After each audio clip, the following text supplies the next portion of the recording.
chair se taise, que la chair disparaisse et que le Saint-Esprit prenne toute la gloire qu'il mérite. Dans le nom puissant de Jésus. Amen. Que le Seigneur soit béni. Alléluia. Alléluia. Bien-aimés, nous sommes réunis dans le cadre d'un programme. Un programme qui a débuté hier. La thématique est connue. Confusion. Amen, amen. Et je tiens aussi à passer mes sincères remerciements à notre Père dans la foi, parce que ce n'est pas donné à tout un chacun de donner la chair aux enfants. C'est parce qu'il a fait quelque chose. Amen, amen. Que le Seigneur vous bénisse, prophète. Que la grâce de Dieu continue à vous bénir. J'aimerais commencer ce moment en posant d'abord quelques bases qui seront capitales pour ce deuxième jour. Nous allons prendre le livre de Joël, qui est le texte de base de notre thème, confusion. Joël chapitre 2, du verset 26 à 27. Joël chapitre 2, oui. Il y a le verset 26, il est écrit, Joël chapitre 2 au verset 26, oui. La parole déclare, oui. Vous mangerez et vous vous rassasierez. Vous mangerez et vous vous rassasierez. Et vous célébrerez le nom de l'Éternel votre Dieu. Et vous célébrerez le nom de l'Éternel votre Dieu. Qui aura fait pour vous. Qui aura fait pour vous. Des prodiges. Des prodiges. Et mon peuple. Et mon peuple. Ne sera plus jamais. Ne sera plus jamais. Dans la confusion. Dans la confusion. Jusqu'au verset 27. Au verset 27, oui. Et vous saurez que je suis au milieu d'Israël. Que je suis au milieu d'Israël. Que je suis l'Éternel votre Dieu. Que je suis l'Éternel votre Dieu. Et qu'il n'y en a point d'autre. Et qu'il n'y en a point d'autre. Et mon peuple. Ne sera plus jamais. Ne sera plus jamais. Dans la confusion. Dans la confusion. Amen, amen.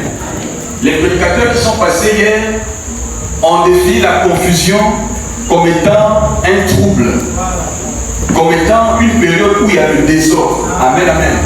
Alléluia. Et c'est vrai. Maintenant, nous allons aller pas à pas. Lorsque nous avons lu le texte de base dans le livre de Joël chapitre 2, en mettant l'accent sur le verset 27, et le livre ne dit pas « les gens ne seront plus dans la confusion ». Il précise. Il dit, mon peuple ne sera plus dans la confusion. Maintenant, la question que nous devons nous poser, c'est qui est le peuple de Dieu? Jésus n'a pas globalisé pour dire, les gens ne seront plus dans la confusion. Amen. Il circoncit la chose. Il dit non, c'est mon peuple à moi qui ne sera plus dans la confusion ou encore dans le trouble. Alléluia. Maintenant, la question que nous posons est de savoir qui est le peuple de Dieu. Nous sommes au Gabon. Nous sommes à Libreville. Il y a une assemblée ici. À quelque part, il y a une église. Devant, il y a une église. Vous allez à Kingéré. Il y a au moins 10 églises dans la ruelle seulement de l'entrée de Kingéré. Maintenant, à ce niveau-là, qui est le peuple de Dieu? Si on n'identifie pas le peuple de Dieu, on ne pourra pas non plus définir à qui est-ce que Dieu dit ils ne seront plus dans la confusion. Alléluia. Nous allons comprendre qui est le peuple de Dieu. Prenons Exode. Exode chapitre 8. Exode chapitre 8. Du verset 18 jusqu'à 19. Il y a le verset 18. Exode chapitre 8. Oui. Au verset 18. Il est écrit. Oui. Mais en ce jour-là, je distinguerai le pays de Goshen, où habite mon peuple, et là, il n'y aura point de mouche. C'est Dieu qui parle à Moïse, son serviteur. Il met ses paroles pour l'annoncer au peuple.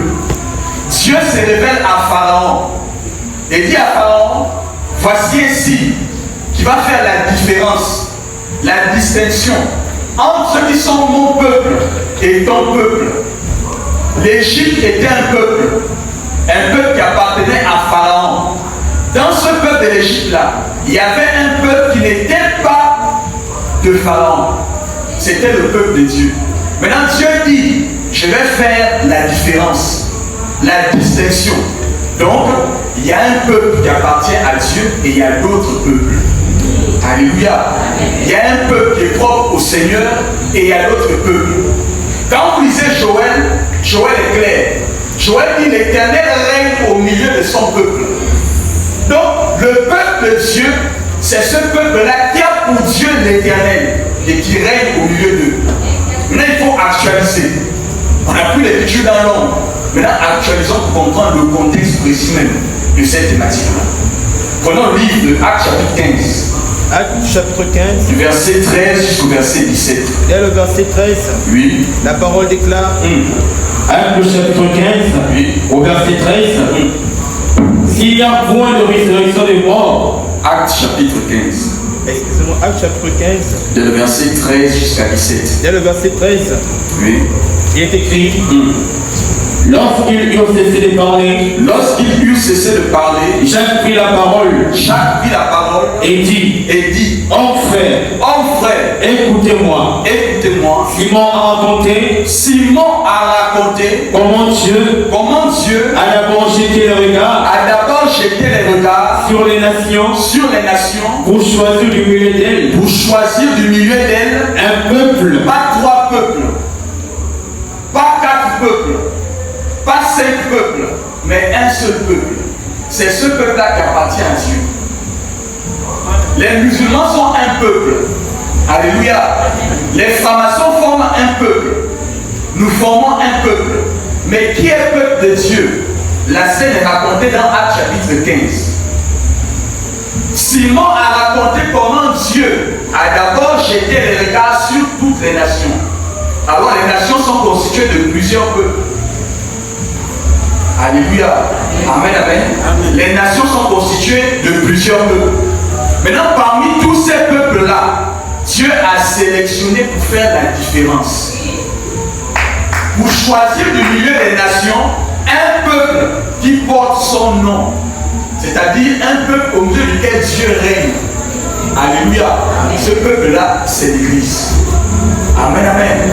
Lorsque l'Écriture dit mon peuple ne sera plus dans la confusion, on peut actualiser.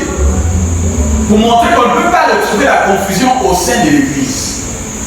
Alléluia. La confusion, c'est pour les gens du dehors. Amen, amen. Pourquoi est-ce que nous ramenons ce thème-là?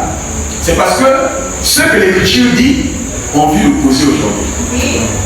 Beaucoup disent nous sommes enfants de Dieu, nous sommes croyants, nous sommes chrétiens, mais vivent dans la confusion. Amen. Alléluia. Amen. Amen, amen. Amen. Nous sommes croyants. On croit au Seigneur. On a reçu des prophètes, des apôtres, des évangélistes, etc. On a des messages qu'on a reçus par l'entremise des anges, soi-disant qu'ils nous sont apparus. Mais tous ces messages sont confondus. Tantôt l'un dit X, l'autre dit Y. Qui dit vrai, qui dit faux. Ça sème la confusion. Amen, amen. Nous avons évolué en prenant une écriture. Dans le livre de Genèse chapitre 10, nous allons lire à partir du verset 5, le verset 20 et le verset 31. Genèse chapitre 10, Oui. dès le verset 5, il est écrit. Oui. c'est par eux C'est par eux qu'ont été peuplées les îles des nations, villes des nations, selon leur terre, c'est dans leur terre, selon la langue de chacun, selon la langue de chacun, selon leur famille, selon leur famille, selon leur nation. selon leur nation. Les fils de Cham, Le verset 20. au verset 20, Oui. il est écrit, ce sont là les fils de Cham, Ce sont là les fils de Cham, selon leur famille, selon leur famille, selon leur langue, selon leur langue, selon leur pays, selon leur pays, selon leur nation. selon leur nation. Le verset 31. Au verset 31, Ce sont là les fils de Sem, Ce sont là les fils de Sem, selon leur famille, selon leur famille, selon leur langue, selon leur langue, selon leur pays, selon leur pays, selon leur nation. selon leur nation. Qu'est-ce que j'ai envie de faire comprendre au peuple de Dieu? Il y avait une multiplicité des langues sur la terre avant la construction de la tour de Babel. Amen, amen. L'écriture est claire. Cham et ses descendants avec leur langue. Alléluia. Il y avait plusieurs langues parlées sur la terre. Comme aujourd'hui, il y a plusieurs langues parlées sur la terre. Mais une seule question se pose. Pourquoi lorsqu'on parle dans Genèse chapitre 11, Amen. à partir du verset 1er, la parole nous dit toute la terre avait une seule langue. Lisons ça. Genèse chapitre 11, oui. au verset 1er. Toute la terre avait une seule langue. Avait une seule langue. Et les mêmes mots. Et les mêmes mots. Au verset 2. Est-ce que la Bible se contredit? Nous sommes que dans Genèse. Alléluia. Genèse chapitre 10, au verset 5, le verset 20, le verset 31, montre qu'il y avait une pluralité de langues sur la terre. Amen. Mais dans Genèse chapitre 11, l'Écriture dit toute la terre avait une seule langue. À quel moment est-ce qu'on est passé de plusieurs langues à une seule langue? Ne comprenez pas langue là à la manière des hommes. Tout à fait. Sinon nous allons nous couiller la tête. Alléluia. Alléluia. Langue en question là, ce n'est pas chinois pour nous, Bambara, non. Cette langue était une langue spirituelle. La terre avait un langage spirituel. Quand Elohim avait parlé dans le jardin d'Éden, il dit multipliez-vous et remplissez la terre. Les hommes ont pris au premier degré. Ils ont pensé que Dieu parlait de s'assembler. Alléluia. Il y avait d'abord un langage spirituel à la base. Mais aujourd'hui, la terre n'a plus une seule langue, comme à la construction de la tour de Babel. Alléluia. Quand nous lisons le livre de 1 Corinthiens chapitre 14, prenons ça à partir du verset 8, pour actualiser la confusion aujourd'hui. 1 Corinthiens 14, Oui. au verset 8, il est écrit. Oui. Et si la trompette rend un son confus, Et si la trompette rend un son confus, qui se préparera au combat? qui se préparera au combat? Au verset 9. Oui. De même vous, si par la langue, si par la langue, vous ne donnez pas vous ne donnez pas une parole distincte, une parole distincte. comment saura-t-on? On a vu dans Exode que Dieu fait la distinction. Maintenant, si par votre langue, vous ne donnez pas une parole distincte, ce qui précède dit, si la trompette rend un son confus, qui se préparera au combat? Alléluia. La trompette représente quoi? Dans le livre des Nombres, chapitre 10, Dieu parle à Moïse. Il dit à Moïse, fais-toi 2 trompettes, avec des rôles bien précis. Une trompette qui sonnera sans éclat, avec pour mission de rassembler le peuple. Une autre trompette qui sonnera avec éclat pour annoncer le départ du camp. Et aujourd'hui, à la révélation, Dieu nous a fait la grâce de comprendre que la trompette, c'est le message. Amen. Alléluia. Amen, amen. La trompette étant le message, on peut reprendre les dits de Paul. Et si aujourd'hui, on ne prêche plus le message compatible au temps, qui se préparera au retour du Seigneur? Quand vous allez dans l'église catholique, on vous dit quelque chose. Ils ont une trompette. Vous allez dans l'église de réveil, on dit autre chose. Ils ont une trompette. Vous arrivez ici, on dit encore autre chose. Maintenant, si la trompette rend un son confus, qui se préparera au combat? Qui se préparera au retour du Seigneur? Au lieu de sonner la guerre, on sonne la paix. Qu'est-ce qui va arriver dans le camp? C'est qui sème la confusion. On entend dire là-bas Jésus est Dieu. D'autres disent Jésus n'est pas Dieu. Qui dit vrai, qui dit faux? Confusion. Frère, une seule Bible avec des milliers d'interprétations. Les musulmans parfois raisonnent de dire que les chrétiens sont faux. Ils se basent sur quoi? Mais sur la confusion qui règne aujourd'hui. On a une Bible. Les protestants ont la même Bible que nous. Mais pourquoi lorsque nous rentrons dans les textes bibliques, on n'est pas tous au même niveau de connaissance? C'est parce que chacun essaie de tirer la couverture de son côté et ne laisse pas la parole faire la différence. Amen, amen. Même dans ta propre vie. S'il y a la confusion, c'est parce que tu essaies de départager les choses toi-même. Mais laisse Dieu départager. Parce que Dieu prend toujours la partie où sa parole est protégée. Dieu ne descendra jamais te défendre toi. Il descend pour défendre sa parole. Alléluia. Si toi tu marches en harmonie avec sa parole, c'est une bonne chose. Mais si tu n'es pas en harmonie, Dieu défend que sa parole. L'origine de la confusion aujourd'hui n'est pas seulement une question de Bible. La Bible n'est pas le centre de la confusion. Ce qui sert la confusion, c'est le thème central de la Bible. C'est lui qui est l'origine de la confusion. La Bible en elle-même n'a aucun problème. Même ça, la Bible nous a montré qu'on peut prêcher par la nature. Amen. Donc, si vous ne voulez pas croire à la Bible, laissons la Bible. Mais regardons la nature. Donc, ce n'est pas la Bible qui a un problème, mais c'est le thème central même de la Bible qui a un problème. Simeon l'ayant vu de loin, quand Jésus vient au temple, il reçoit l'enfant dans ses mains, il le regarde avec l'œil d'un vieillard. Il était aguerri. Ce n'était pas les vieillards d'aujourd'hui qui sont en train de sortir au quartier. Ou bien les vieillards qui passent le temps dans les bistrots. Non. Simeon était un vieillard aguerri. Lorsqu'il venait au temple, il savait pourquoi il venait. C'était quelqu'un qui connaissait les prophéties bibliques. Maintenant, quand il prend l'enfant Jésus dans ses mains, il rend grâce au Seigneur. Je peux maintenant m'en aller en paix. Car mes yeux ont vu ton salut. Il regarde, non. Il y a une précision à trouver un enfant. Les anges au ciel voyaient le trône, mais ils ne voyaient pas au milieu du trône.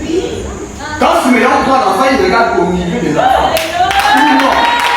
Cet enfant est prédestiné à amener la chute et le relèvement de plusieurs en Israël.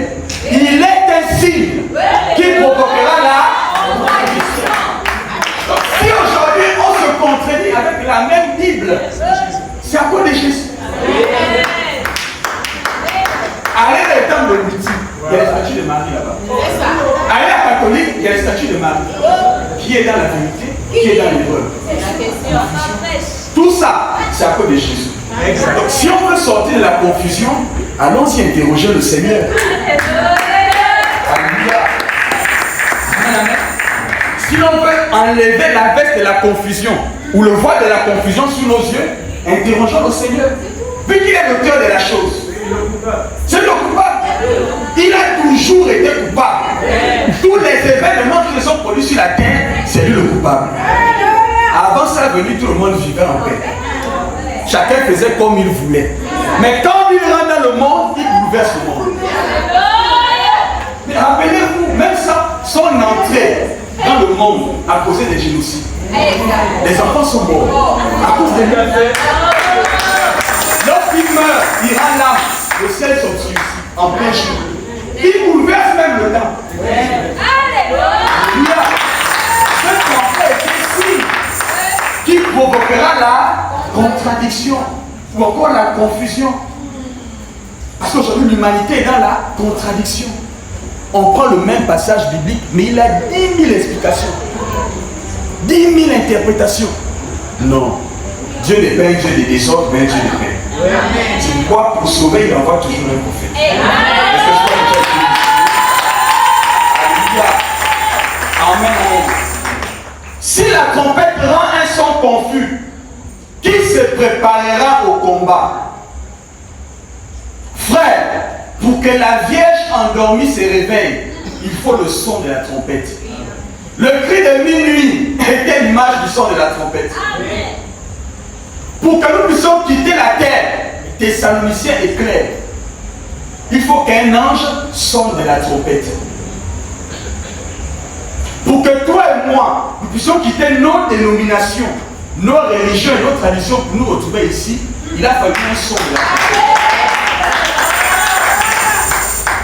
Pour qu'on adhère à la doctrine du Seigneur et qu'on puisse prendre position, il a fallu qu'on écoute le son de la trompette. Jésus est l'auteur même de la confusion dans le monde. C'est pourquoi pour que nous puissions mettre fin à la confusion, Joël dit, mon peuple, il n'est pas né plus, non, il prophétise au futur. Mon peuple ne sera plus dans la confusion. Donc il y a un temps là où la confusion doit prendre fin. Alléluia. Dans la vie des enfants de Dieu. Amen, amen. Nous allons prendre l'écriture. Dans le livre de Actes, chapitre 2, à partir du verset 42. Regardez comment l'église primitive fonctionnait. Actes chapitre 2. Qui est différent de la manière dont on fonctionne aujourd'hui. Actes chapitre 2. Actes chapitre 2. Au verset 42. Et le verset 42, il est écrit, il persévérait dans l'enseignement des apôtres. Il au pluriel, plusieurs peuples. Persévérait dans l'enseignement, pas dans les enseignements. Des apôtres, plusieurs prédicateurs. Aujourd'hui, si on fait le recensement des pasteurs au Gabon, il y a des milliers de pasteurs. Des milliers de peuples. Il y a des milliers de peuples. Mais le problème, c'est qu'on retrouve aussi des milliers d'enseignements. On aurait bien voulu être comme l'église primitive. Plusieurs prédicateurs, plusieurs peuples, mais au moins ce message.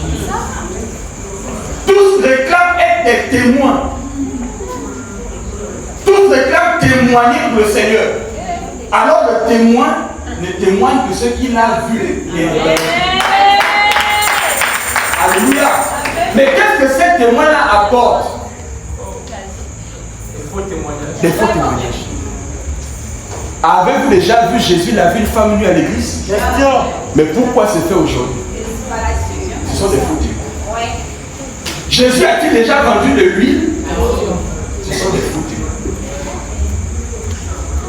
Alors il faut rebâtir les choses. Mon peuple ne sera plus dans la confusion. Pourquoi? Parce que le peuple doit avoir une position. Au temps d'Élie, quand le peuple clochait des deux côtés, il n'a pas paniqué. Élie est un prophète de Dieu. Élie connaît le message de son temps. Élie connaît la promesse de son temps. Alléluia. Quand Élie est sorti pour se présenter, il a attendu qu'on arrive au temps de l'offrande du soir. Donc la précision du temps était capitale. Élie connaissait les préceptes, encore les principes de Dieu. Tu le vois le faire descendre, regarde la manière dont tu as fait. Même dans ta propre vie. Tu veux voir le miracle, mais regarde la manière dont tu bâtis le terre. Mais Dieu est clair, Dieu n'exauce pas les pécheurs. Non. Maintenant, quand tu es dans le péché, tu pries, tu vas être exaucé comment? Rebâtis d'abord les bases. Alléluia. Rebâtis d'abord le fondement. Élie arrive, il trouve un peuple qui ne savait pas où se positionner. Mais comme aujourd'hui, il y a des gens qui disent, lui, c'est un chrétien de partout. Tu l'invites à catholique, il part. Tu l'invites à éveiller, il part. Parce qu'il ne sait pas, est-ce que c'est là-bas où c'est bon, ou c'est l'autre côté, bon, on ne sait jamais. Tantôt, plutôt. Dieu n'aime pas les gens comme ça. Si tu es dans l'erreur, sois bien dans l'erreur. Si tu es dans la vérité, sois bien dans la vérité. Mais quelqu'un partagé là, il n'aura pas au ciel. Il faut avoir une position. Soit tu es dans le monde, soit tu es en Jésus. Et si tu es en Jésus, accepte de te soumettre à la parole. Et avec en harmonie avec cette parole. Ce message-là, c'est pas pour quelqu'un qui est dehors, c'est d'abord pour toi dans la maison. Parce que tu dois sortir aussi de la confusion. Il y a beaucoup d'endroits, d'aspects de ta vie qui sont encore confondus. Mais pour mettre fin à la confusion, il faut regarder au Seigneur. C'est lui qui est l'auteur de la confusion. Nous allons encore prendre les textes pour confirmer ce que nous disons, d'accord les Écritures toujours. Prenons le livre de Actes chapitre 23, à partir du verset 6. Actes chapitre 23. Oui. Et le verset 6. Actes chapitre 23, verset 6. Oui. Paul, sachant qu'une partie de l'assemblée, Paul agissait de ruse et de malice. Il a été arrêté devant le Sanhedrin. Il sait que ce peuple-là est un peuple confus. C'est un peuple divisé. Il a utilisé ça au milieu d'eux. Lis.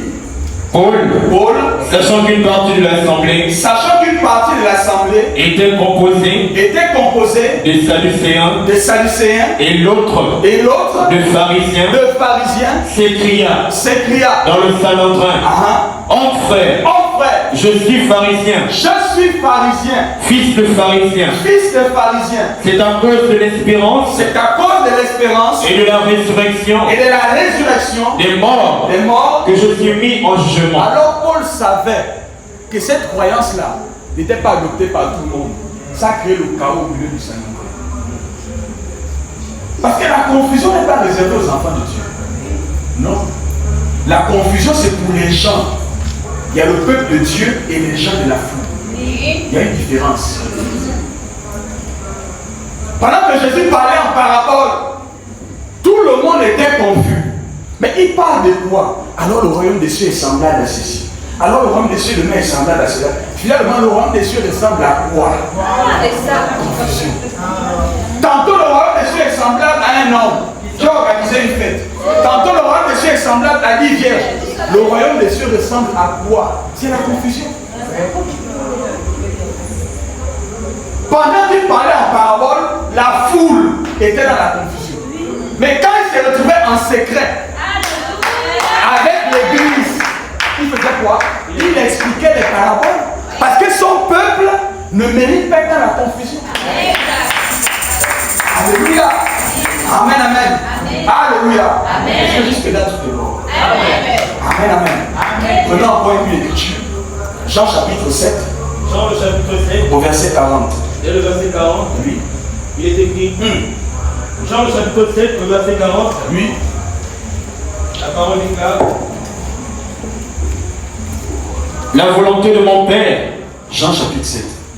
Jean le chapitre 7, le verset 40. Oui. Il est écrit: des gens de la foule, ayant entendu ces paroles, disaient: celui-ci est vraiment le prophète. D'autres disaient: c'est le Christ. D'autres disaient: est-ce bien de la Galilée que doit venir le Christ? L'Écriture ne dit-elle pas que c'est de la postérité de David et du village de Bethléem où était David que le Christ doit venir? Tant de questions. Un seul peuple, une seule foule. Tant de questions au sujet de qui? De Jésus. Est-ce bien lui le Christ? L'Écriture ne dit-elle pas? N'est-ce pas un prophète? Tant de questions au sujet de Jésus. Ce jour-là, ceux qui sont venus avec leurs amis et leurs parents sont partis divisés. Mais lisez la suite de l'Écriture. Au verset 43, il lui donc, à cause de lui, division parmi la foule. Donc toi tu es venu avec ton parent. Maintenant vous repartez en queue de poisson. Sujet Jésus. C'est lui. Ça a toujours été lui. Mais c'est aussi lui qui est capable de mettre fin à la confusion. Alléluia. Amen, amen. Alléluia. Nous allons poursuivre en quelques minutes. Toucher un point capital. Dans le livre de Actes chapitre 2, à partir du verset 6. Actes chapitre 2, et le verset 6. Oui. Il est écrit. Au bruit qui eut lieu, la multitude accourut et fut confondue parce que chacun les entendait parler dans sa propre langue. Frère, mon peuple ne sera plus dans la confusion. Toi qui es peuple de Dieu, tu ne mérites pas être dans la confusion. Si tu crois avec moi, comme le Seigneur.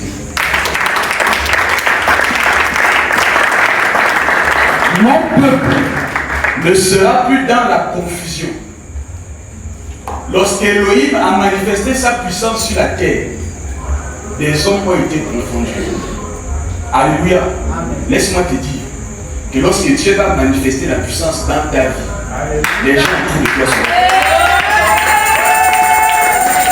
Il suffit que tu sois sur le bon fondement.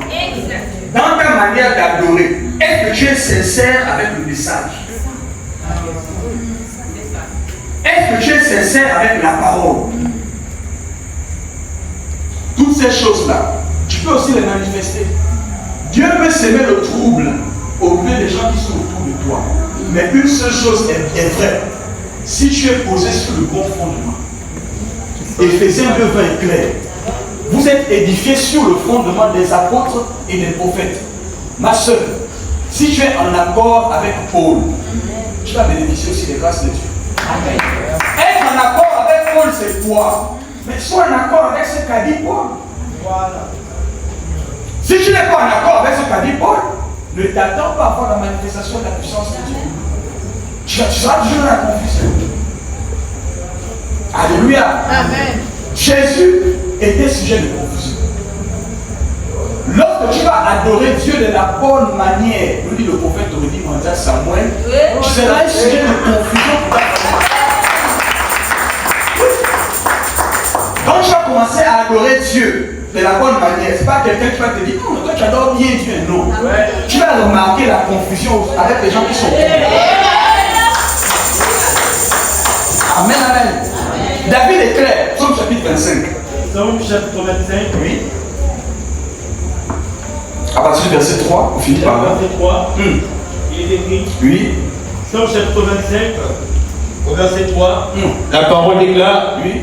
Tous ceux qui espèrent en toi, tous ceux qui espèrent en toi ne seront point confondus. Est-ce que tu espères au Seigneur? Est-ce que tu espères encore à son retour? Parfois on a l'impression que la promesse est oubliée. Alors l'église connaît la promesse. Quand il y a le refroidissement, c'est parce qu'on commence à oublier la promesse. Les prédicateurs qui sont passés hier nous ont dit, si vous voyez la force de l'église primitive, c'était à cause de la promesse. Parce que pour eux, la fin de Jésus revient, ce n'était pas une affaire de quelques années. C'était une affaire de quelques jours. On vous dit, les gens vendaient leur maison et leur propriété. Bon, tu vends, tu habites où? Question. Mention d'actualiser d'abord. Les gens vendaient leurs biens. Bon, nous aujourd'hui, il y a des enfants. Militaires, tu es comment? Aujourd'hui, dit que tu vends tous tes biens. Tu amènes l'argent au pied du prophète. Alléluia. Pourquoi ces gens-là faisaient ça? Parce que pour eux, la venue de Jésus n'est pas une question de quelques années. C'est une question de frère Paul, frère Jean, Jésus revient demain. Barthélemy, Jésus revient. Non, il vendait. Quand vous voyez cette femme-là, qui continuait beaucoup dans l'église là, mais elle souffrait le mari. Pourquoi tu fais quoi avec ça? T'es même mal avec ça. Vends. Mais aujourd'hui, on cherche le travail parce qu'on est en train d'oublier la promesse. Amen, amen. Petit à petit, le peuple oublie la promesse. Mais il y aura toujours des gens qui vont rappeler la promesse. Alléluia. Il n'y a pas de promesse. L'église espère à une promesse majeure. C'est la promesse de la seconde venue de Jésus-Christ. Réponds à l'écriture de David. Psaume chapitre 25, verset 3. Au verset 3. Tous ceux qui espèrent en toi, tous ceux qui espèrent en toi ne seront point confondus. Ne seront point confondus. La confusion, c'est pas pour ceux qui espèrent au Seigneur. Si toi et moi, nous avons encore l'espérance du retour du Seigneur, de la seconde venue de Jésus-Christ, nous ne serons point confondus. Mais la confusion est pour qui? C'est pour nos ennemis. Quand David se plaint devant Dieu, il dit confond mes ennemis. La confusion c'est pour eux. Alléluia. Amen, amen. C'est l'exhortation que Dieu m'a mis à cœur par rapport à la thématique que nous abordons. Pour montrer au peuple de Dieu qu'en dehors de tout ce qu'on peut dire hors du thème, essayons de ramener le thème dans la maison. C'est ça. Amen. Parce que beaucoup vivent encore la confusion. Alléluia. Mais pour mettre fin à la confusion, nous avons dit au peuple de Dieu, il faut d'abord rebâtir le thème, rebâtir notre fondement. Nous sommes édifiés sous le fondement des apôtres et des prophètes. Tant que je suis en accord avec ce que Paul dit, ce que Pierre dit et ce que Aurélie Mwanza dit aujourd'hui, je vais voir le feu descendre. Alléluia.